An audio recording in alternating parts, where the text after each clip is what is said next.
Hello everyone. आज इस class में बेसिकली हम एक और मेथड देखेंगे डीसerialization का, जो मोस्टली हम यूज भी करेंगे जब हम इंटीग्रेशन स्टार्ट करेंगे। ठीक है, तो मैं आपको एक्सप्लेन करता हूँ उसको सिंपली। तो हमने प्रीवियस इंटीग्रेशन सीरीज में हमने डीसerialization देखा था कि हम कैसे डीसerialize कर सकते हैं, अगर किसी स्टैंडर्ड ऑब्जेक्ट में करना हो या किसी कस्टम ऑब्जेक्ट में करना हो या किसी रैपर क्लास में करना हो। सपोज करो कि हमारे पास ना मतलब डेटा इस तरीके से आ रहा है कि हमको ना उसको डायनेमिकली हैंडल करना है। डायनेमिकली कम बेसिकली मतलब क्या है, कि ना तो हम उसको मतलब ना ही तो हमारे पास कोई ऐसी स्ट्रक्चर है कि ना तो हमने कोई ऐसा ऑब्जेक्ट क्रिएट कर रखा है, ना ही हमने ऐसी कोई रैपर क्लास क्रिएट कर रखी है, but still we want to capture the data basically. तो उसको हम कैसे करेंगे, देखो। जो हमारे पास एक मेथड होता है जो सेल्सफोर्स ने गिवन दिया है हमें, डीसerialize अनटाइप। ठीक है, उसमें क्या होगा, हमें सिंपली हमारा जेसन पास करना है, वो हमें ऑब्जेक्ट रिटर्न करेगा। ऑब्जेक्ट हम सभी को पता होगा कि सेल्सफोर्स में एक डेटा टाइप होता है, तो बेसिकली उसको हम लिस्ट में भी स्टोर करके हैंडल कर सकते हैं और मैप से भी हैंडल कर सकते हैं।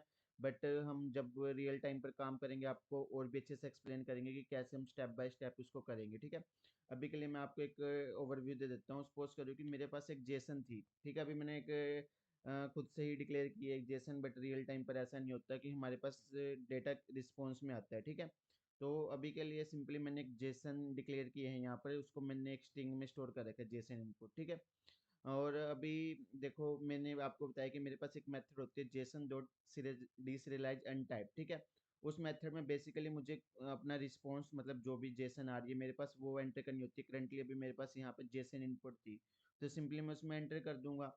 जैसा कि मैंने बताया कि वो मुझे एक ऑब्जेक्ट में डेटा रिटर्न करता है। ऑब्जेक्ट बेसिकली एक डेटा टाइप होता है सेल्सफोर्स में। ठीक है, तो अभी मैं इसको मैप से हैंडल कर रहा हूँ, जिसमें मैंने की को ऐसे स्ट्रिंग लिया है और ऑब्जेक्ट में बेसिकली मेरी वैल्यूज ले रहा हूँ।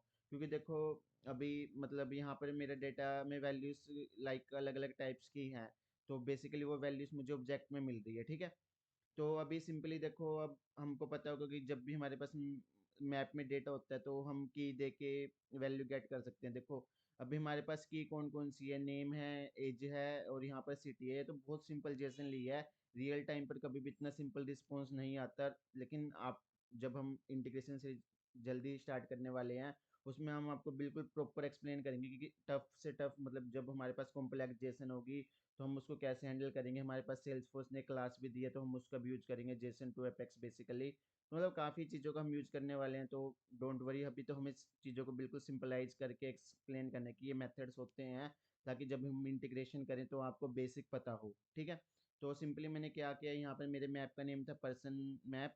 हमारे पास मैप में एक मेथड होता है डॉट गेट। अगर उसमें मैं की एंटर कर दूँ तो की के बिहाफ पर मुझे वैल्यू मिल जाती है। फॉर एग्जांपल यहाँ पर मेरी की सपोज करो नेम है, उसके बिहाफ पर वैल्यू क्या है, जोन है।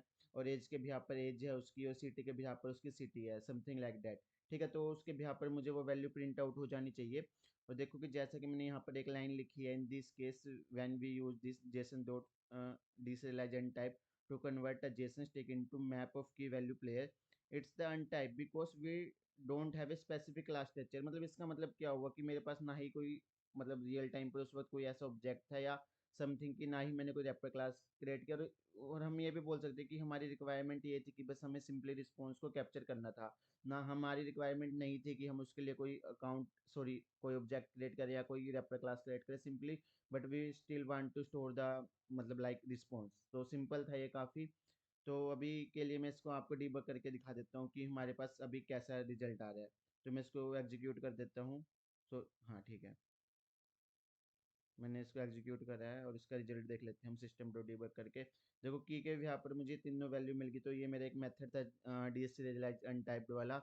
होपफुली आपको ये वीडियो अच्छी लगी होगी। Thanks for watching the video. Coming session में हम जो मैंने अपने रियल टाइम पर इंटीग्रेशन करी है मैं उनको कवर अप करने वाला हूँ, तो काफ़ी इंटरेस्टिंग होने वाले हैं कमिंग सेशन। चैनल को वीडियो को लाइक करें और चैनल को सब्सक्राइब करें for more videos. Thanks for watching the video.